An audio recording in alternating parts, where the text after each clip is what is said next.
మత్తయి సువార్త 26వ అధ్యాయము 14 నుంచి 16 వచనాలు నేను చదువుతున్నాను. పరిశుద్ధ గ్రంథంలో ఉన్నటువంటి వారు తెరిచి చూడవలసిందిగా ప్రభు పేరిట మీకు మనం చేస్తా ఉన్నాం. అప్పుడు 12 మందిలో ఒకడు ఇస్కరియోతు యూదా ప్రధాన యాజకుల ఎద్దుకు వెళ్ళి, నేను ఆయనను మీకు అప్పగించిన ఎడల నాకేమి ఇత్తురని వారిని అడిగాను. అందుకు వారు 30 వెండి నాణెములు తూచి వారికి ఇచ్చింది. వాడు అప్పటి నుండి ఆయనను అప్పగించుటకు తగిన సమయం కనిపెట్టుచుండెను. ఈ యొక్క రాత్రికాల సమయంలో కొద్ది నిమిషాలు దేవుని వాక్యాన్ని మనం ధ్యానం చేద్దాం. ప్రాముఖ్యంగా మనం యేసుక్రీస్తు ప్రభుల వారిని అప్పగించినటువంటి ఇస్కరియోతు యూదా గురించి కొద్ది నిమిషం మనం తెలుసుకుందాం. చాలా జాగ్రత్తగా వినడానికి ప్రయత్నించండి. యూదా అనేటువంటి మాటకి అర్థం స్తుతి అనేటువంటి అర్థం వస్తుంది. యూదా అనేటువంటి మాటకి ఈ యూదా అనేటువంటి ఈ పేరు ఇస్కరియోతు యూదాకి వారి తల్లిదండ్రులు పెట్టి ఉన్నారు. ఈ ఇస్కరియోతు యూదా యూదయ ప్రాంతానికి చెందినటువంటి వాడు. యేసుక్రీస్తు ప్రభుల వారు 12 మంది శిష్యుల్ని ఎంచుకున్నాడు. 12 మంది శిష్యుల్లో 11 మంది గలిలయ ప్రాంతానికి చెందిన వారైతే ఒక్కడు మాత్రం యూదయ ప్రాంతానికి చెందినటువంటి వాడు. ఆయనే ఇస్కరియోతు యూదా. ఈ 12 మందిలో కూడా చూడండి, యేసుక్రీస్తు ప్రభుల వారు 12 మంది శిష్యులు ఎంచుకున్నాడు. అందులో 2 మాత్రమే చదువుకున్నారు. ఆ 2లో కూడా ఒక వ్యక్తి అద్భుతమైనటువంటి విధముగా చదువుకున్నటువంటి వాడు. ఆయనే యూదా. మత్తయి మనకు కనిపిస్తాడు, ట్యాక్స్ కలెక్టర్, సుంకపు పన్నును వసూలు చేసేటువంటి వాడు. మత్తయి సువార్త రాసినటువంటి మత్తయి. లేవి అని కూడా ఆయన ఉంటారు. ఇస్కరియోతు యూదా ఆయన అద్భుతమైనటువంటి పాండిత్యం కలిగినటువంటి వాడు. ఆయన ఎక్కడ చదువుకున్నాడంటే రోమ్లో ఆయన చదువుకున్నాడు. ఆయనకు వచ్చినటువంటి భాషలు హిబ్రూ భాష వచ్చు, గ్రీక్ భాష వచ్చు, అరబిక్ భాష వచ్చు. ఆనాడు రోమా ప్రభుత్వం వాళ్ళు మాట్లాడేటువంటి లాటిన్ భాష కూడా ఆయనకు వచ్చు. అంటే అద్భుతమైనటువంటి విధముగా ఆయన మరి చదువుకొని పాండిత్యాన్ని కలిగి ఉన్నటువంటి వాడు ఇస్కరియోతు యూదా. ఈ ఇస్కరియోతు యూదా చూడండి, ఎవరైనా ఒక వ్యక్తి మోసం చేయాలనుకుంటే, ఒక వ్యక్తి ఎదుటి వ్యక్తిని మోసం చేయాలనుకుంటే ఎవరి ద్వారా చేపిస్తాడు, లేకపోతే ఎక్కడో దూరంగా ఉండే చేపిస్తాడు, లేకపోతే మోసం చేసేటువంటి వ్యక్తి అతని పేరు బయటికి రాకుండా వేరే వాళ్ళ ద్వారాగైనా మోసం చేయాలనుకుంటారు కొంతమంది. సహజంగా మనుషుల యొక్క లక్షణం. కానీ ఇక్కడ ఇస్కరియోతు యూదా మనం చూస్తే చాలా చాలా విచిత్రంగా మనకు కనిపిస్తూ ఉంటుంది. యేసుక్రీస్తు ప్రభుల వారిని అప్పగించుటకు ఆయన స్వయంగా ఆ గెత్సెమనే తోట దగ్గరకు రావడం మనం చూస్తూ ఉన్నాం. ఈయన ఇస్కరియోతు యూదా యేసుక్రీస్తు ప్రభుల వారిని అప్పచెప్పడానికి కొన్ని కారణాలు ఉన్నాయి. అవి ముందు నేను మీకు చెప్తాను. అప్పచెప్పడానికి ప్రధాన యాజకులతోనూ, అధికారులతోనూ, శాస్త్రులతోనూ అక్కడ అందరితో కూడా మాట్లాడి 30 వెండి నాణ్యాలకు బేరాన్ని కుదుర్చుకున్నాడు. ప్రభుల వారిని అప్పచెప్తే అక్కడ ఉన్నటువంటి ప్రధాన యాజకులు, అధికారులు ఇస్కరియోతు యూదాకి 30 వెండి నాణ్యాలు ఇవ్వాలి. అలాగని బేరం కుదుర్చుకున్నారు. దీంట్లో కూడా ఒక విషయాన్ని నేను మీకు స్పష్టం చేస్తాను. అయితే అక్కడ ఉన్నటువంటి చరిత్రలో మనకి మత్తయి, మార్కు, లూకా, యోహాను సువార్తలో ఈ విషయం కనపడదు. కానీ చరిత్రలో కనుక మనం చూసినట్లయితే జోసెఫస్ అనేటువంటి చరిత్రకారుడు రాసినటువంటి కొన్ని గ్రంథాలలో ఆయన ఏమి రాశాడంటే, ఈ ప్రధాన యాజకుడి దగ్గరికి ఇస్కరియోతు యూదా వస్తే ఇస్కరియోతు యూదా ఎక్కువ మొత్తంలో అతన్ని అడుగుతాడు. ఎవరిని? ప్రధాన యాజకుడైనటువంటి కయపని అడుగుతారు. అడిగితే వీరు, ఈ ప్రధాన యాజకులు ఎవరైతే ఉన్నారో, ఆనాడు రోమ ప్రభుత్వం పరిపాలన చేస్తూ ఉంటే బానిసలకి, అప్పుడు బానిసలను కొనేటువంటి వారు, డబ్బులు ఇచ్చి, ధనం ఇచ్చి, వెండి బంగారం ఇచ్చి కొనేటువంటి వారు. ఈ బానిసలని 30 వెండి నాణ్యాలకి కొనేటువంటి వారు. 30 వెండి నాణ్యాలకి కొన్నా కూడా వీరు కొంత అందులో ఉన్నటువంటి వేరియేషన్ అనేటువంటిది చూపి కొనేటువంటి వారు.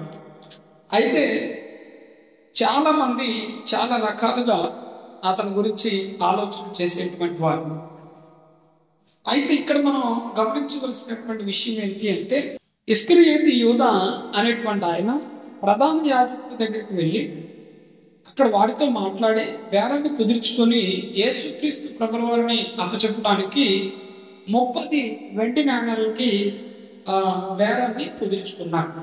అయితే ఇక్కడ వాస్తవానికైతే ఆనాడు ఉన్నటువంటి రోమా యొక్క ఆ యొక్క ప్రభుత్వంలో బానిసల యొక్క ఖరీదు అనేటువంటిది చాలా తక్కువ మొత్తంలో ఉండేటువంటిది.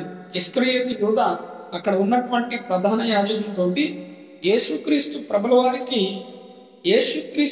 వారి యొక్క శరీరానికి ఇంత మొత్తమైనా ఇచ్చేది అనేటువంటి ఒక ఆలోచన కలిగి అడిగితే, ఆయన బానిసగా మాకు ఉంటాడు కనుక ఆయనకి 30 వెండి నాణాలే మేము ఇస్తాము అని వాళ్ళు అన్నారు. అప్పుడు మరలా యూదా ఏమంటాడంటే, ప్రభుల వారికి 33.5 సంవత్సరాలు ఉన్నాయి కదా, మీరు నాకు 33 వెండి నాణ్యాలు నాకు ఇవ్వాలి అని అంటే, వాళ్ళు అలాగ ఒప్పుకొనకుండా చివరికి 30 వెండి నాణాలకి యేసుక్రీస్తు ప్రభుల వారిని అప్పచెప్పడానికి ఇస్కరియోతు యూదా బేరాన్ని కుదుర్చుకుంటారు.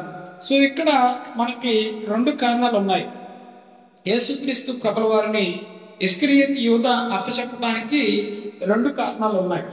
ఇస్కరియోతు యూదా శిష్యులందరిలో కూడా బాగా చదువుకున్నటువంటి వాడు. యేసుక్రీస్తు ప్రభుల వారికి 12 మంది శిష్యులు ఉన్నారు. 12 మందిలో కూడా గొప్పగా చదువుకున్నటువంటి వ్యక్తి, పాండిత్యం ఉన్నటువంటి వ్యక్తి ఎవరు అంటే ఇస్కరియోతు యూదా. ఈ ఇస్కరియోతు యూదా అతను యేసుక్రీస్తు ప్రభుల వారు మనకి మత్తయి సువార్త 5వ అధ్యాయం, 6వ అధ్యాయం, 7వ అధ్యాయం కనుక చూస్తే కొండ మీద ప్రసంగాన్ని చెప్తాడు. అక్కడ కొండ మీద ప్రసంగాన్ని చెప్తూ కిందికి వస్తూ ఉన్నప్పుడు ఒక కుష్టి వ్యాధి కలిగినటువంటి వాడిని బాగు చేస్తాడు. అక్కడ బాగు చేసినప్పుడు ఈ యొక్క ఇస్కరియోతు యూదా యేసుక్రీస్తు ప్రభుల వారి దగ్గరికి వెళ్ళి, ఇదిగో నీవు యూదుల రాజుగా నీవు ఉండదగినటువంటి వాడు కనుక నీవు ఖచ్చితంగా యూదుల రాజుగా ఉండాలని ఒలీవ మొక్కలతో చేసినటువంటి కిరీటాన్ని ఆయన పెట్టబోతా ఉంటాడు. అక్కడ ప్రజలందరి ముందు ప్రజలందరి ముందు పెట్టబోతూ ఉంటే యేసుక్రీస్తు ప్రభుల వారు దానికి ఒప్పుకోడు అక్కడ.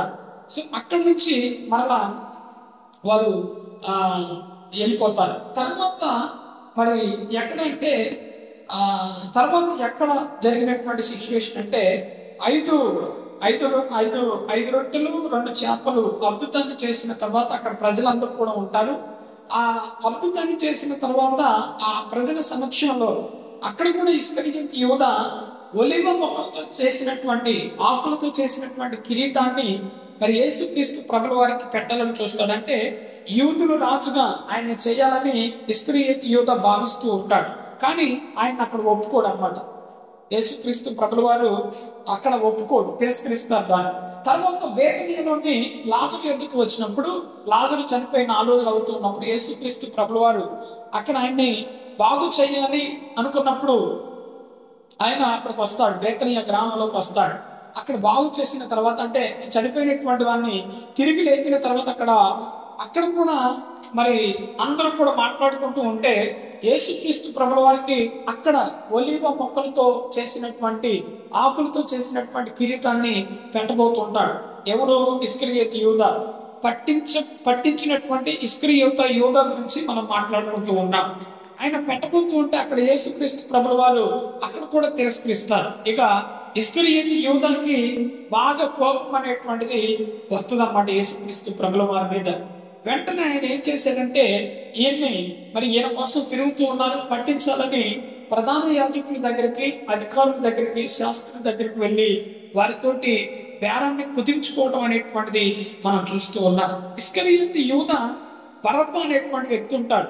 బందిపోటు దొంగ బరబ్బా అనేటువంటి వ్యక్తి మనం చూస్తాం. ఎప్పుడు సిలువ వేసేటువంటి క్రమంలో పిలాతు అక్కడ మాట్లాడుతూ ఉంటాడు, బరబ్బాని ఈ పండగలో, పస్కా పండగలో మీకోసం నేను విడుదల చేస్తాను, దానికి బదులు ఈయన్నే విడుదల చేస్తానని అక్కడ పిలాతు చెప్తూ ఉంటే అక్కడ అంటారు, బరబ్బాని మాకు విడుదల చేయండి, యేసుక్రీస్తు ప్రభుల వారిని సిలువ వేయండి అని అక్కడ చెప్తారు. అయితే బరబ్బా మనకు అక్కడ కనిపిస్తాడు.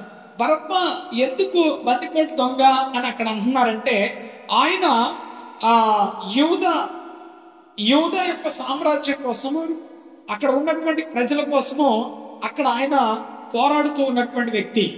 వాస్తవానికి ఇప్పుడు మనకి స్వతంత్రం అనేది 1947వ సంవత్సరంలో మనకు స్వతంత్రం వచ్చింది. కానీ అక్కడ ఉన్నటువంటి పరిస్థితులు కనుక మనం చూస్తే క్రీస్తు పూర్వము 63వ సంవత్సరం నుంచి ఈ సీజర్ అనేటువంటి వ్యక్తి అక్కడ పాలస్తీనాన్ని జయిస్తాడు. క్రీస్తు పూర్వం 63వ సంవత్సరంలో జయిస్తాడు. ఇది చరిత్ర చదివితే మనకు అర్థమవుతుంది అనమాట. జయించినప్పుడు వారు రోమా ప్రభుత్వంలో రోమా సామ్రాజ్యం అంతా కూడా వ్యాపించింది అనమాట. ఇస్రాయేల్ దేశం మొత్తాన్ని కూడా బానిసలుగా చేసుకొని పరిపాలన చేస్తూ ఉంటారు. అంటే అప్పటికి దగ్గరగా బరబ్బా ఉన్నప్పుడు దగ్గరికి, అంటే యేసుక్రీస్తు ప్రభుల వారు నివసిస్తూ ఉన్నప్పుడు దగ్గరికి అక్కడికి 90 సంవత్సరాలు అయితే అన్నమాట. ఈ 90 సంవత్సరాలు కూడా విపరీతమైనటువంటి పోరాటాలు, లేకపోతే తర్వాత ఇంకా అనేకమైనటువంటివి అక్కడ చేస్తూ ఉంటారు ప్రజలు. అలాగే బరబ్బా కూడా ఆ ఇజ్రాయేల్ యొక్క స్వతంత్రం కోసం ఆయన పోరాడుతూ ఉన్నాడు. అక్కడ అతన్ని పట్టుకొని ఈ రోమా ప్రభుత్వం అతన్ని పట్టుకొని జైల్లో వేస్తుంది. జైల్లో వేసినప్పుడు ఇదంతా కూడా మనకు అర్థమవుతుంది. అయితే బరబ్బాను పట్టుకోకముందు ఇస్కరియోతు యూదా, యేసుక్రీస్తు ప్రభుల వారిని పట్టించినటువంటి ఇస్కరియోతు యూదా బందిపోటు దొంగ అయినటువంటి బరబ్బా దగ్గరికి వెళ్తారు. వెళ్ళినప్పుడు అక్కడ ఏం జరుగుతుందంటే, బరబ్బా ఏమో మంచి చాతుర్యం కలిగినటువంటి వ్యక్తి, అంటే యుద్ధము పోరాటం కలిగినటువంటి వ్యక్తి. అతని దగ్గరికి వెళ్ళి అతనికి కొన్ని సలహాలు ఇచ్చేటువంటి వాడు యూదా. మనం ఇస్కరియోతు యూదాని సాధారణంగా అంచనా వేస్తాం, కానీ ఇస్కరియోతు యూదా సాధారణమైనటువంటి వాడు కాదు. యేసుక్రీస్తు ప్రభుల వారిని పట్టించినటువంటి వాడు. ఆయన చాలా తెలివి కలిగినటువంటి వాడు, చదువుకున్నటువంటి వాడు, గొప్ప పండితుడిగా మనం చూస్తూ ఉన్నాం. చరిత్ర గ్రంథాలు కనుక మనం ఒకసారి తిరగేస్తే జోసెఫస్ రాసినటువంటి చరిత్ర గ్రంథాలు కానీ, జెరూసలేం రాసినటువంటి చరిత్ర గ్రంథాలు కానీ, ఇంకో కొంతమంది చరిత్ర గ్రంథాల్లో ఆయన గురించి ప్రస్తావించినటువంటివి చూస్తే ఒక్కొక్కసారి మనం ఆశ్చర్యపోతూ ఉంటాం. ఇంత చదువుకున్నటువంటి వ్యక్తి, ఇంత చేసినటువంటి వ్యక్తి, ఇంత పొలిటికల్ గా అడ్వైజర్ గా ఉన్నటువంటి వ్యక్తి ఇలాగ చేయటమేంటని కొన్ని మనం ఆశ్చర్యపోతూ ఉంటాం అనమాట. ఈ బరబ్బాకి కూడా పొలిటికల్ అడ్వైజర్ గా ఉండేటువంటి వాడు ఇస్కరియోతు యూదా. బరబ్బా దగ్గరికి వస్తే అతను కలిసి కొన్ని మాటలు అతనికి చెప్పేటువంటి వాడు, కొన్ని సలహాలు చెప్పేటువంటి వాడు, మరలా వచ్చేటువంటి వాడు. అయితే ఇక్కడ జరిగినటువంటి విషయం ఏంటి అంటే, ఒకసారి యేసుక్రీస్తు ప్రభువు వారిని బరబ్బా ఇస్కరియోతు యూదా ఏం చేస్తారంటే బరబ్బా దగ్గరికి తీసుకెళ్తారు. ఎవరు? ఇస్కరియోతు యూదా యేసుక్రీస్తు ప్రభుల వారిని బరబ్బా దగ్గరికి తీసుకెళ్తాడు. ఎందుకు బరబ్బా దగ్గరికి తీసుకెళ్లాడంటే ఇక్కడ 2 కారణాలు ఉన్నాయి. ఒకటి, ఇస్కరియోతు యూదా యేసుక్రీస్తు ప్రభుల వారిని రాజును చేయాలని చూస్తున్నాడు. ఆయన రాజు కావాలని ఇస్కరియోతు యూదా చూస్తూ ఉన్నాడు. యేసుక్రీస్తు ప్రభుల వారు రాజు అయితే ప్రాముఖ్యంగా దక్కేటువంటి పదవి ఎవరికి దక్కుతుందంటే యూదాకు దక్కుతుందని, తనకే దక్కుతుందని అనుకుని రాజును చెయ్యాలని ఆయన ఆకాంక్షిస్తూ ఉన్నాడు అనమాట ఇస్కరియోతు యూదా. ఆ క్రమంలోనే యేసుక్రీస్తు ప్రభుల వారికి చెప్పి బరబ్బా దగ్గరికి తీసుకువెళ్ళి ఇట్లా అంటాడు, అయ్యా నువ్వు మాటకారివి, మాటలు బాగా చెప్తూ ఉన్నావు, బోధలు బాగా చేస్తూ ఉన్నావు, నీ మాటలతోటి జనాలను నువ్వు ఆకర్షిస్తూ ఉన్నావు. అలాగే బరబ్బా కూడా పోరాటం కలిగినటువంటి వ్యక్తి, మరి ఎంతో మెలకువ కలిగినటువంటి వ్యక్తి. మీరిద్దరు కూడా ఇజ్రాయేల్ దేశం యొక్క బాగు గురించి పోరాడుతూ ఉన్నారు, ప్రయత్నం చేస్తూ ఉన్నారు. కనుక మీరిద్దరు చెయ్యి కలపండి. మీరిద్దరు చెయ్యి కల్పిస్తే ఈ రోమ ప్రభుత్వాన్ని మనం వాళ్ళ కింద బానిసలుగా ఉండకుండా, వారి కింద మనం ఉండకుండా మనం స్వతంత్రం కావచ్చని ఇస్కరియోతు యూదా అక్కడ వాళ్ళకి చెప్తే అక్కడ ప్రభుల వారు ఒప్పుకోడు. అర్థమవుతుందా? అక్కడ ఏమంటాడంటే ప్రభుల వారు, నీకు నాకు పొత్తు అనేటువంటిది జరగదు, కరుణతోటి కత్తితోటి ఎక్కడ కూడా పొత్తు జరగదని అక్కడ నుంచి యేసుక్రీస్తు ప్రభుల వారు వస్తాడు. అక్కడ అదొక కారణం. ఇస్కరియోతు యూదా యేసుక్రీస్తు ప్రభుల వారిని అప్పచెప్పటానికి అదొక కారణం అన్నమాట. సో ఇలాగా ఆయనకు అనేకమైనటువంటి విధాలుగా మరి అనేకమైనటువంటి విధాలుగా ఆలోచన చేయటం వల్ల ఆలోచనలో కూడా ఆయన మరి వెనకబడిపోయి కొన్ని తప్పుడు మార్గాలను ఎంచుకోవటం వల్ల ఈ విధంగా మరి యేసుక్రీస్తు ప్రభుల వారిని ఇస్కరియోతు యూదా అప్పచెప్పడం అనేటువంటిది మనం చూస్తూ ఉన్నాం. చరిత్రలో భయంకరమైనటువంటి ద్రోహం చరిత్రలో ఏంటి అంటే యేసుక్రీస్తు ప్రభుల వారిని అప్పచెప్పేటువంటి ద్రోహం అది. హల్లెలూయా. కొంతమంది నమ్మించి మోసం చేస్తారంటారు చూడండి. ఇస్కరియోతు యూదా 3.5 సంవత్సరాలు ప్రభుతో ఉన్నాడు. ఎక్కడ ఆయన బోధలు చేసినా ఆయన అక్కడికి వెళ్ళేటువంటి వాడు. అద్భుతాలు ఎన్నో చేశాడు ఆయన కళ్ళ ముందు, అవన్నీ కూడా చూశాడు. తర్వాత ఎన్నో మాటలు వింటూ ఉన్నాడు, ఆయన చెప్పేటువంటి మాటలు వాక్యాలన్నీ కూడా వింటున్నాడు. కానీ ఇదంతా ఏది కూడా ఆయన మనసులోకి చొరబడనీయలేదు ఇస్కరియోతు యూదా. సో ఆ విధంగా క్రూరంగా ద్రోహంగా అంత మోసపూరితమైనటువంటి హృదయాన్ని అతను కలిగి ఉండటం అనేటువంటిది మనం చూస్తూ ఉన్నాం. ఇంకా ఇస్కరియోతు యూదాలో ప్రధానమైనటువంటి ఒక లక్ష్యం ఏంటి అంటే యేసుక్రీస్తు ప్రభుల వారికి 12 మంది శిష్యులు ఉన్నారు. 12 మందిలో డబ్బు సంచి ఎవరి దగ్గర ఉండేటువంటిది అంటే ఇస్కరియోతు యూదా దగ్గర ఉండేటువంటిది. డబ్బు సంచి అంటే ఇప్పుడు ఎవరైనా ఏదైనా ఇస్తే మొత్తం కూడా దాంట్లో వేసుకుంటారు, ఆ సంచిలో వేసేటువంటి వాడు అనమాట. ఎవరైనా ప్రభుల వారికి ఏదైనా కానుకిచ్చినప్పుడు కానీ, లేకపోతే శిష్యులకి ఎవరైనా కానుకిచ్చినప్పుడు కానీ, ఇదంతా కూడా ఎక్కడ ఉండేటువంటిది అంటే ఆయన దగ్గర ఉండేటువంటిది అన్నమాట. ఆయన మొత్తం చూసుకునేటువంటి వాడు. డబ్బు సంచి మొత్తం కూడా చూసుకునేటువంటి వాడు ఎవరు అంటే ఇస్కరియోతు యూదా. మనకు అది యోహాను సువార్త 13వ అధ్యాయము 2వ వచనం నుంచి 9వ వచనం వరకు, 13వ అధ్యాయం 29వ వచనంలో మనం ఆ విషయాన్ని చూస్తూ ఉంటాం. సో ఈ విధంగా ఆయన అనేకమైనటువంటి మోసాలకు పాల్పడి అనేకమైనటువంటి విధాలుగా మరి యేసుక్రీస్తు ప్రభుల వారిని కానీ, శిష్యులు కానీ, అక్కడ ఉన్నటువంటి కొంతమందిని కానీ ఇలాగ అనేకమైనటువంటి మాటలు చెప్పి మోసం చేయటం మనం చూస్తూ ఉన్నాం.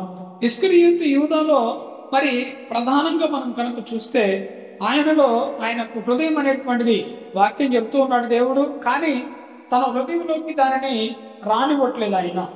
అంటే పూర్తిగా ఇక ఆయన ధ్యాస మొత్తం కూడా ఆయన మీద లేదు, యేసుక్రీస్తు ప్రభుల వారి మీద లేదు.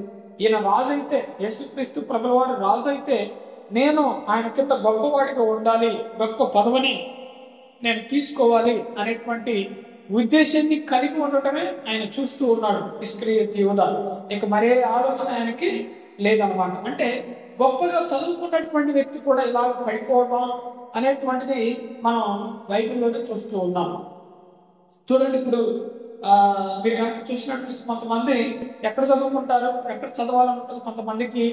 ఎక్కడంటే కేంబ్రిడ్జ్ యూనివర్సిటీలో, హార్వర్డ్ యూనివర్సిటీలో, తర్వాత ఇంకా చాలా చోట్ల చదవాలని చూస్తారు. అక్కడ చదివితేనే చదివినట్టుగా కొంతమంది భావిస్తారు. అంటే పెద్ద యూనివర్సిటీలు అనమాట, పెద్ద పెద్ద విశ్వవిద్యాలయాలు, ప్రపంచంలో ప్రఖ్యాతిగాంచినటువంటి విశ్వవిద్యాలయాలు ఉంటాయి. అలాంటి వాటిల్లో చదివినటువంటి వాడు ఇస్కరియోతు యూదా. అంత గొప్ప లిటరేచర్ అని కూడా మనం అనవచ్చు. ఆయన గ్రీకు, హెబ్రీ, అరబిక్, లాటిన్ భాషలో గొప్పగా మాట్లాడేటువంటి వాడు, మాట చాతుర్యం కూడా కలిగినటువంటి వాడు అనమాట. 12 మందిలో కూడా ఈయన గొప్పగా చదువుకున్నటువంటి వ్యక్తి. ఆయన కూడా మరి పడిపోయాడంటే మనం ఇక్కడ గమనించవలసినటువంటి విషయం. చూడండి, మనం ఏదైనా సరే జీవితంలో, నిత్య జీవితంలో నడుస్తూ ఉన్నప్పుడు వాక్యానికి కాకుండా, దేవునికి కాకుండా వేరే దానికి ప్రాముఖ్యత కనుక మనం ఇస్తే ఖచ్చితంగా పడిపోయేటువంటి అవకాశము ఖచ్చితంగా ఉంటుంది. దేవునికి దూరంగా ఎప్పుడైతే మనం ఉంటామో, వాక్యానికి దూరంగా ఎప్పుడైతే మనం ఉంటామో, అది మన జీవితానికి నిష్ప్రయోజనం అవుతుంది. బైబిల్ మన దగ్గర ఉన్నంత మాత్రాన దేవుడు మన దగ్గర ఉన్నట్టు కాదు, చాలా మంది అనుకుంటారు. కానీ బైబిల్ లేకపోయినా వాక్యము మన హృదయంలో ఉన్నప్పుడే దేవుడు మన హృదయంలో ఉన్నట్టు లెక్క. బైబిల్ మన జేబులో ఉన్నా, మన సంచిలో ఉన్నా, లేకపోతే ఎక్కడ ఉన్నా మనలో ఉన్నట్టు కాదు. మన హృదయంలో ఎప్పుడైతే వాక్యం ఉంటుందో అప్పుడు దేవుడు మనలో ఉన్నట్టు లెక్క. అది మనము గమనించుకోవాలి. ఎక్కడ ఉన్నా కూడా వాక్యం అనేటువంటిది మన హృదయంలో భద్రపరుచుకొని ఆ వాక్యం ప్రకారంగా మన జీవితాన్ని మనం నిలబెట్టుకోవాలి. మిగతా 11 మంది శిష్యులు కూడా ప్రభుల వారికి అనుగుణంగా నడుస్తూ ప్రభుల వారి యొక్క రాజ్యాన్ని వ్యాప్తి చేయాలి, ప్రభుల వారితోనే ఉండాలి, అటువంటి ప్రేమను కలిగి ఉండాలి, అటువంటి ప్రేమ అనేక మందికి పంచాలని వాళ్ళు ఆలోచిస్తూ ఉన్నారు. కానీ వాళ్ళ యొక్క ఆలోచనలు వేరు, ఇస్కరియోతు యూదా ఆలోచనలు వేరు. ఇస్కరియోతు యూదా ఆలోచన ఎప్పుడు కూడా డబ్బు మీద, రాజ్యం మీద, పదవి మీద, అధికారం మీద, మరి ఇలాగన చేస్తే బాగుంటుంది, అలాగన చేస్తే బాగుంటుందని వీటి మీద తన మనస్సును ఉంచుకొని ఎక్కడ యేసుక్రీస్తు ప్రభుల వారిని అప్పచెప్పటానికి ఆయన ముందుకు వచ్చారు. అంటే ఘోరాతి ఘోరమైనటువంటి పాపానికి తన హృదయంలోకి చోటును ఆయన ఇస్తూ ఉన్నాడు. కనుక మనము నేర్చుకోవలసినటువంటి విషయం ఏంటి అంటే, మనము మన జీవితంలో నడుస్తూ ఉన్నప్పుడు చాలా చాలా జాగ్రత్తగా మనం ఉండాలి. హల్లెలూయా. ఎంత జాగ్రత్తగా మనం ఉంటామో దేవుడు మనల్ని అంత జాగ్రత్తగా నడిపిస్తాడు. లేకపోతే మనము పడిపోయేటువంటి అవకాశం ఉంటుంది. చూడండి, పడిపోవటం అంటే చాలా మంది ఏదో అనుకుంటారు. 12 మంది ఉన్నారు ప్రభుల వారి దగ్గర, 11 మందిలో వాక్యం ఉంది, ఒక్కడిలో మాత్రమే ఏముందట? ఏముంది? దెయ్యం ఉంది. దేవుడు పక్కనే ఉన్నాడు, దెయ్యం ఎక్కడుంది? పక్కనే ఉంది.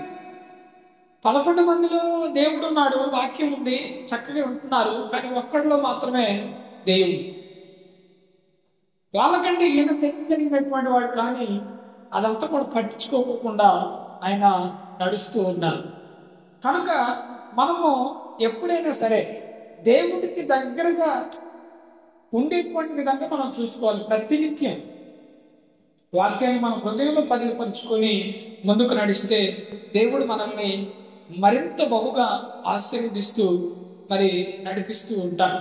బేరాన్ని కుదిర్చుకున్న తర్వాత ఎప్పుడు అప్పచెప్పాలి అని ఇస్కరియోతు యూదా ఆలోచన చేస్తూ ఉన్నాడు.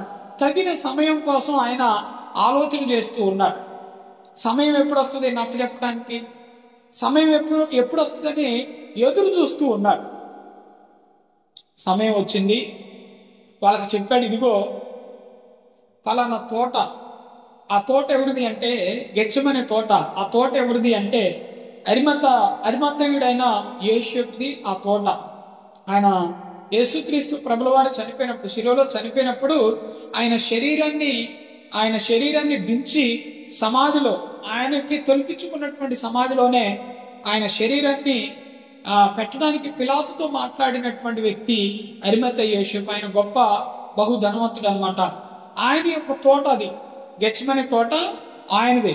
ఆ తోటలో ఉంటాడని ఇస్కరియోతు యూదా ఎవరికి చెప్పాడంటే ప్రధాన యాజకులకి, అధికారులకి, శాస్త్రులకి చెప్పాడు.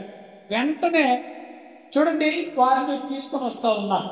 మొదట ఒక మాట, మీరు వచ్చినప్పుడు ఒక మాట చెప్పాను.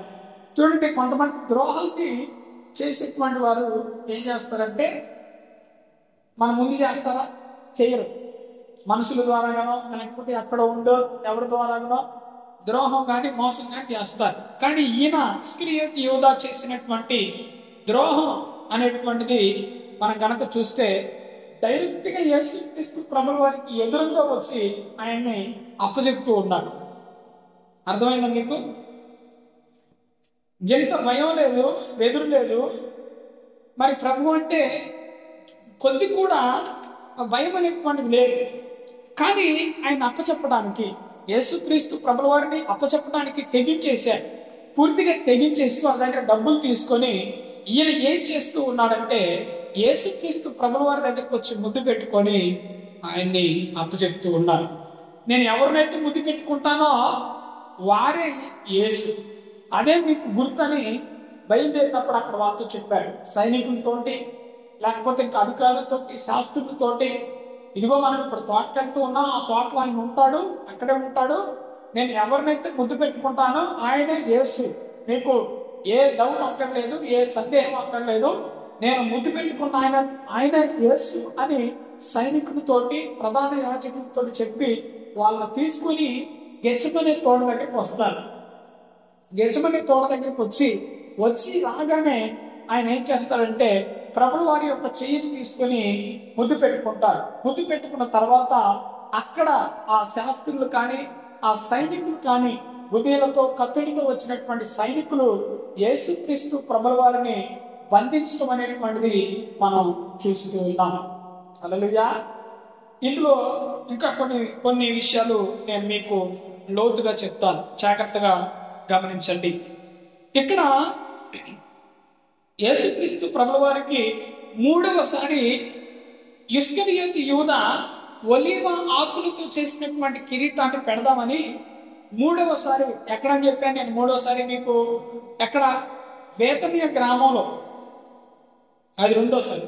మూడోసారి ఎక్కడంటే యేసుక్రీస్తు ప్రభుల వారిని మొత్తం కూడా ఊరేగిస్తారు. యెరూషలేము వీధుల్లో గాడి మీద ఎక్కించి ఊరేగిస్తారు. ఊరేగిస్తూ ఉన్నటువంటి క్రమంలో అదంతా కూడా యెరూషలేము వీధులంతా కూడా అద్భుతమైనటువంటి విధంగా కోలాహలంగా అక్కడ ఉన్నటువంటి జనసమూహం, గుంపులు మొత్తం కూడా ప్రజలందరూ కూడా మరి ప్రభుల వారిని స్తుతిస్తూ ఆ గాడి మీద ఆయన్ని ఊరేగిస్తూ ఉన్నారు. మట్టలు పట్టుకొని ఊరేగిస్తూ ఉన్నారు. ఊరేగిస్తూ ఉన్నప్పుడు, స్తుతిస్తూ ఉన్నప్పుడు అక్కడ జరిగినటువంటి సిచ్యువేషన్ ఒకటి నేను మీకు చెప్తాను. ఇది మనకి పరిశుద్ధ గ్రంథంలో ఉండదు. నేను చెప్పే మాటలు కొన్ని పరిశుద్ధ గ్రంథంలో లేవు, హిస్టరీ బుక్స్ లో కొన్ని ఉంటాయి.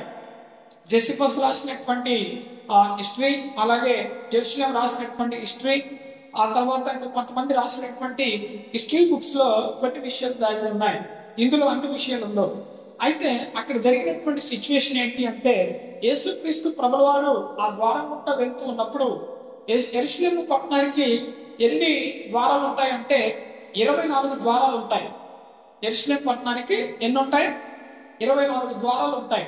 24 ద్వారాలు 12 గుమ్మాలు ఉంటాయి. 24 ద్వారాలలో యెరూషలేముకి ప్రధానంగా పోయేటువంటి ఒక ద్వారం అనేటువంటిది ఉంటుంది అనమాట. ఆ ద్వారము దగ్గర ఏం చేస్తారంటే పస్కా పండుగలో యేసుక్రీస్తు ప్రభుల వారు ఎప్పుడు అప్పగించబడ్డాడు, వాళ్ళకి ఎప్పుడు అప్పగించబడ్డాడంటే పస్కా పండుగలో ఆయన అప్పగించబడ్డాడు. తెల్లారితే పస్కా పండుగ, ఆ రాత్రి పస్కా రాత్రి యేసుక్రీస్తు ప్రభుల వారి శిష్యులతో చెప్పాడు, మీరు మన కొరకు పస్కా విందును తయారు చేయడానికి ఒక గ్రామానికి వెళ్ళండి, అక్కడ మేడగదిలోని ఆ పస్కా విందును, పస్కా భోజనం మీరు తయారు చేయండి అని చెప్తారు. అయితే ప్రభుల వారు అప్పగింపబడినటువంటి రాత్రి ఏ రాత్రి అంటే అది పస్కా రాత్రి, పస్కా భోజనం చేసేటువంటి రాత్రి అన్నమాట. అయితే ఈ పస్కా సమయంలో ఏం చేస్తారంటే అక్కడ యెరూషలేము ప్రధానమైనటువంటి గుమ్మం దగ్గర 24 ద్వారాలు ఉంటాయి, 12 గుమ్మాలు ఉంటాయి. అయితే ఒక ద్వారం దగ్గర ఏం చేస్తారంటే ప్రధాన యాజకులు, ఆనాడు ఉన్నటువంటి యేసుక్రీస్తు ప్రభుల వారు ఉన్నప్పుడు అక్కడ ప్రధాన యాజకుడు ఎవడంటే కయప్ప అనేటువంటి ప్రధాన యాజకుడు, అతని మామ అయినటువంటి అన్న, తర్వాత కొంతమంది శాస్త్రులు, ధర్మశాస్త్రులు, ఉపదేశకులు, మతాధికారులు, ఇలా కొంతమంది ఉన్నారు అక్కడ. వీళ్ళు యెరూషలేము దేవాలయములోని ఏం చేసేటువంటి వారంటే రూకలు మార్చేటువంటి వారు. రూకలు అంటే ఇప్పుడు మనం ఆనాడు డబ్బు అంటే బంగారం కానీ, వెండి కానీ, లేకపోతే నాణ్యాలు కానీ ఉండేటువంటివి అనమాట ఆనాడు. వీటిని ఎక్స్చేంజ్ చేసేటువంటి వారు అనమాట, మార్చేటువంటి వారు. ఈరోజు ఉదాహరణ మీకు చెప్తూ ఉన్నాం, మనం పక్క దేశం వెళ్ళామనుకోండి, పక్క దేశం వెళ్తే అక్కడ మన డబ్బు పనికి వస్తుందా? పనికిరాదు. వాళ్ళు మన దేశానికి వచ్చారంటే మన డబ్బు పనికిరాదు. మనం మన దగ్గర ఉన్నటువంటి డబ్బు అక్కడ ఎయిర్పోర్ట్ లో కొన్ని ఉంటాయి, వాళ్ళకి సంబంధించిన రోకులు మార్చే, డబ్బు మార్చేటువంటి, ఎక్స్చేంజ్ చేసేటువంటి షాపులు అధికార పూర్వకంగానే కొన్ని ఉంటాయి అన్నమాట. అక్కడ వెళ్ళి మన డబ్బు ఇచ్చి మన డబ్బు ఎంత విలువైందో అంత డబ్బు మళ్ళా ఆ దేశం యొక్క డబ్బును మనకి ఇస్తారు. దానిని రూకలు మార్చడం అంటారు తెలుగులో, అచ్చ తెలుగులో అయితే. అయితే రొక్కం కూడా అంటారు దాన్ని. అయితే ఈ ప్రధానమైనటువంటి గుమ్మములు వాళ్ళు ఏం చేశారంటే, ఈ ప్రధాన యాజకులు వీళ్ళందరూ కూడా ఏం చేశారంటే, ఈ రూకలు మార్చేటువంటి వారు పస్కా పండగ వస్తే కనుక ఇక్కడ కొన్ని విషయాలు నేను మీరు అర్థం చేసుకుంటారని నేను చెప్తున్నాను. పస్కా పండగ వస్తే కనుక వాళ్ళు కొన్ని మోసాలకు పాల్పడేటువంటి వారు. ఏంటి అంటే, ఉదాహరణకి మీరు ఏదైనా జాతర జరుగుతూ ఉన్నప్పుడు చూడండి, గుళ్ళోకి వెళ్తే గుళ్ళో ఉన్నటువంటి షాపుల దగ్గరికి వెళ్తే ఒక రేట్ ఉంటుంది, బయట ఉన్నటువంటి షాపుల దగ్గరికి వెళ్తే ఒక రేట్ ఉంటుంది కదా. చూడండి, జాతర జరిగేటప్పుడు కొన్ని మనం చూసే ఉంటాం. అయితే వీళ్ళు పస్కాలోని బలివ్వాలి. పౌర పిల్లలు కానీ, గువ్వలు కానీ, లేకపోతే కొన్ని వస్తువులు బలివ్వటానికి కావాలి, పస్కా బలివ్వటానికి కావాలన్నమాట. ప్రజలందరూ కూడా కోలాహలంగా ఉంది. పస్క పండుగ వస్తే మొత్తం యెరూషలేము యూదులు మొత్తం కూడా నిండిపోతాయి. ప్రజలతోటి, డేరాలతోటి, సమస్తమైనటువంటి వాటితోటి మొత్తం కూడా నిండిపోతాయి అన్నమాట. అయితే ఈ ప్రజలు ఏం చేసేటువంటి వారంటే, బలివ్వటానికి గువ్వలు కానీ లేకపోతే పావురాలు కానీ కొనుక్కోవటానికి యెరూషలేములోకి వచ్చేటువంటి వారు. ఆ వీధుల్లోకి వచ్చిన తర్వాత వీళ్ళు ఏం చేసేటువంటి వారంటే, అధికారం కలిగినటువంటి ప్రధాన యాజకులు కానీ లేకపోతే ఇంక ఉన్నటువంటి శాస్త్రులు కానీ, రబ్బీలు కానీ, బోధకులు కానీ ఏం చేసేటువంటి వారంటే, గుళ్ళో అంటే దేవాలయంలో ఒక రేటు పెట్టేటువంటి వారు, తర్వాత గుడి బయట, దేవాలయం బయట ఒక రేటు ఉండేటువంటిది. దేవాలయంలోనేమో ఉదాహరణకి ఒక పావురం 70 రూపాయలు ఉంటే బయట 30 రూపాయలు ఉండేటువంటిది. అంటే మీకు అర్థం కావాలని కోసం చెప్తూ ఉన్నా. అలాగన మోసపూరితమైనటువంటి విధముగా అక్కడ వ్యాపారము అవంతా కూడా చేసేటువంటి వారు ఈ ప్రధాన యాజకులు, లేకపోతే ఇంకా కొంతమంది మతాధికారులు. అంత భయంకరంగా యెరూషలేము దేవాలయాన్ని మార్చేశారు. యేసుక్రీస్తు ప్రభుల వారు దేవాలయంలోకి వచ్చి మొత్తం కూడా ఏం చేస్తున్నారంటే, నా తండ్రి సన్నిధిలో మీరు రోగం మారుస్తూ ఉన్నారు, వ్యాపారం చేస్తూ ఉన్నారు, వ్యాపారం ఇల్లుగా చేశారని అది మొత్తం కూడా ఏం చేస్తారంటే మొత్తం కూడా తీసేయటం అనేటువంటిది మనం చూస్తూ ఉన్నాం. అక్కడ అందరూ కూడా ఆశ్చర్యంతో చూస్తారు. ఏంటి ఇలా చేస్తున్నాడు, ఇంత కోపంతో, ఇంత అధికారంతో చేస్తున్నారేంటి అని అందరూ కూడా చాలా ఆశ్చర్యపోతూ చూస్తూ ఉంటారన్నమాట. అక్కడ జరిగినటువంటి సిచ్యువేషన్. అయితే అక్కడ యేసుక్రీస్తు ప్రభుల వారిని ఊరేగిస్తూ ఉంటే ఆ వీధులు మొత్తం కూడా, వ్యాపారం జరిగేటువంటి వీధులు మొత్తం కూడా బ్లాక్ అయిపోయాయి. బ్లాక్ అయిపోవడం అంటే వ్యాపారం ఏమీ జరగట్లేదు వాళ్ళకి అక్కడ. ఆ రోజు మొత్తం కూడా యేసుక్రీస్తు ప్రభుల వారిని ఊరేగిస్తూ ఉంటే ఈ ప్రధాన యాజకులు, శాస్త్రులు, అధికారులు వీళ్ళంతా కూడా యేసుక్రీస్తు ప్రభుల వారి మీద మరింత పగపట్టేసి ఈయన్ని చంపాలి, ఈయన ఏదో విధంగా చంపాలి, ఏదో విధంగా ఏదో విధంగా ఈయన హత్య చేయాలని ప్లాన్స్ అనేటువంటివి వేస్తూ ఉన్నారనమాట. ఆయన్ని మొదటి నుంచే వాళ్ళకి విరుద్ధంగా మాట్లాడుతుంటే మొదటి నుంచే చంపాలని అనేకమైనటువంటి ప్లాన్స్ వేస్తూ ఉన్నారు. అది అక్కడ వాళ్ళందరూ కూడా చూసేసరికి దాన్ని వారు మరింతగా యేసుక్రీస్తు ప్రభుల వారి మీద మరి పగపట్టడం అనేటువంటిది మనం చూస్తూ ఉన్నాం. సో వారి యొక్క యేసుక్రీస్తు ప్రభుల వారిని చంపాలి అన్న ఆలోచన మరింతగా ఎక్కడ బలపడిందంటే యేసుక్రీస్తు ప్రభుల వారి యొక్క ఊరేగింపులో బలపడింది. ఎందుకు అంటే యెరూషలేము యొక్క ఆ వ్యాపారం జరిగేటువంటి వీధుల్లో యేసుక్రీస్తు ప్రభుల వారే ఒక్కడేనంట అక్కడ బ్లాక్ చేసింది. అంతవరకు ఏ ఒక్క మేధావి కానీ, ఏ ఒక్క అధికారి కానీ, ఏ ఒక్క పిలాతు కానీ, అంటే రోమ ప్రభుత్వాన్ని పరిపాలన చేస్తూ ఉన్నటువంటి ఏ గవర్నర్ కానీ ఆ యెరూషలేము వీధుల్లో వ్యాపారం జరగకుండా ఎవ్వరూ ఆపలేదంట. కానీ యేసుక్రీస్తు ప్రభుల వారే అప్పటి వరకు ఎవ్వరూ చేయనటువంటి దాన్ని, ఆ వ్యాపారం జరగకుండా ఆ రోజు మొత్తం కూడా విపరీతంగా జరిగేటువంటి వ్యాపారాన్ని కూడా అక్కడ బ్లాక్ చేసాడు అనమాట. అంత గొప్పగా యేసుక్రీస్తు ప్రభుల వారి యొక్క ఊరేగింపు అనేటువంటిది జరిగింది అక్కడ. మీకు అర్థమవుతుంది కదా. ఇదంతా కూడా చరిత్రలో జోసెఫస్ అనేటువంటి రాసినటువంటి చరిత్రకారుడు రాసినటువంటి ఆ చరిత్ర పుస్తకాలలో ఇదంతా కూడా ఉంటుంది. బహుశా ఒకవేళ దేవుని చిత్తమైతే అవి మీకు నేను ఇవ్వాలని ఆశపడుతూ ఉన్నాను. అయితే ఇంకా కొన్ని విషయాలు నేను మీకు చెప్తాను.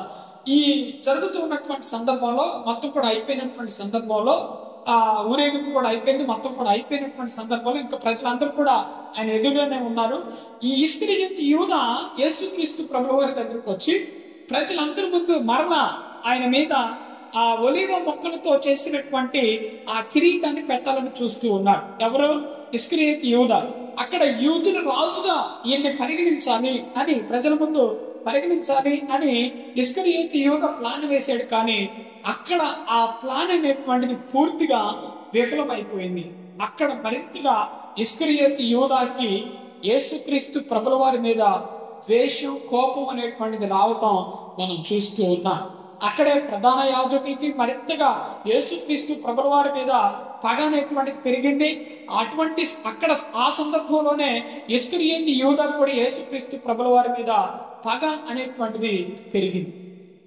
ఆ కోవలోనే ఈ ఇస్కరియోతు యూదా ప్లాన్ వేసి మరి వాళ్ళ దగ్గరికి వెళ్ళి, నేను యేసుక్రీస్తు ప్రభుల వారు ఎక్కడుంటాడో నాకు తెలుసు, ఆయన నేను మీకు అప్పచెప్తాను, మీరు నాకు ఏమి ఇస్తారు అని బేరాన్ని కుదిర్చుకుంటూ ఉన్నారు.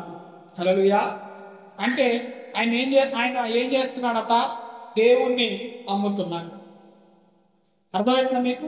ఏం చేస్తున్నాడట? దేవుణ్ణి అమ్ముతున్నాడు. దేవుణ్ణి అమ్మేటువంటి దరిద్రుడు ఎవరైనా ఉంటారు ఈ భూమి మీద? తోడు ఉండడు. కానీ ఇస్కరియోతు యూదా పనికి మాలైనటువంటి ఆలోచన చేశాడు. అది పనికి దరిద్రం. అది ఎంత దరిద్రం అంటే ప్రపంచంలో అటువంటి ఆలోచన ఏ ఒక్కరికి కూడా రాకూడదు అసలు. కానీ ఇస్కరియోతు యూదాకి అటువంటి ఆలోచన వచ్చింది. చూడండి, ఇంకొక విషయాన్ని చెప్తాను నేను. అంటే దైవ పరంగా, ఆధ్యాత్మిక పరంగా ఈ విషయం చెప్తాను. బాగా చదువుకున్నటువంటి వ్యక్తులు తొందరగా పడిపోతారు. గమనించారు ఎప్పుడైనా? బాగా చదువుకున్నటువంటి వ్యక్తులు, బైబిల్ జ్ఞానము, పండిత్యం తెలిసినటువంటి వాళ్ళు ఎక్కువగా పడిపోవడం మనం చూస్తూ ఉంటాం. నేనైతే చాలా మందిని చూశాను. సో నేను కూడా ఒక్కొక్కసారి పడుతూ ఉంటాను, లేస్తూ ఉంటాను. సమయం వచ్చింది కాబట్టి చెప్తూ ఉంటాను. పడిపోవడం అంటే కొంతమంది విపరీతంగా పూర్తిగా పడిపోతుంటారు, కొంతమంది పడుతూ లేస్తూ ఉంటారు, కొంతమంది ఇంకా నానా రకాలుగా ఉంటాయి అన్నమాట. సో అలాగిన జరుగుతూ ఉన్నటువంటి, అంటే నేను పడిపోయి లేస్తూ ఉన్నాను, నేను పెద్ద జ్ఞానిని అని మీకు చెప్పట్లేదు. అర్థమైందా? హల్లెలూయా. అయితే ఇక్కడ చదువుకున్నటువంటి వ్యక్తులు పడిపోతూ ఉంటారు. ఇస్కరియోతు యూదా అద్భుతమైనటువంటి స్కాలర్. ఆయన ఇస్కరియోతు యూదా బాగా చదువుకున్నటువంటి వాడు. రోమా పట్టణంలో చదివాడు ఆయన. రోమా పట్టణంలో ఆనాడు ఎలాగుండేదంటే స్టడీ వెరీ స్ట్రాంగ్గా ఉండేదన్నమాట. బాగా చదివేటువంటి వారు అక్కడ రోమా ప్రభుత్వంలో.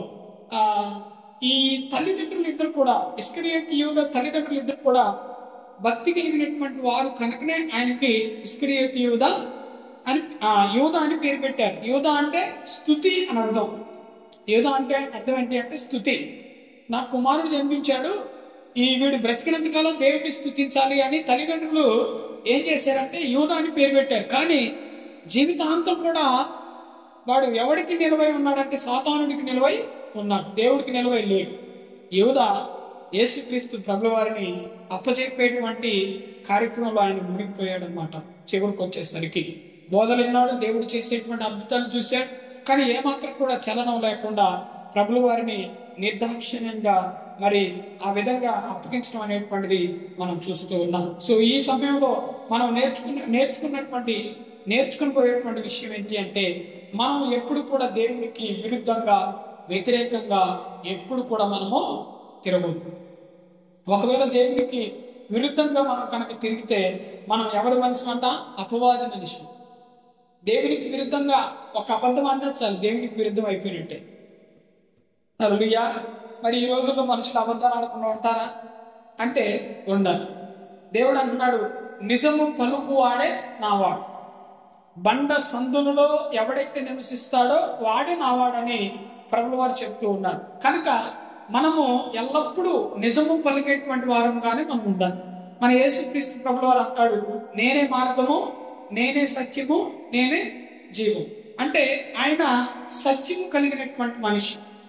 సత్యము అంటే ఇక అసలు దానికి తిరిగిలేదన్నమాట.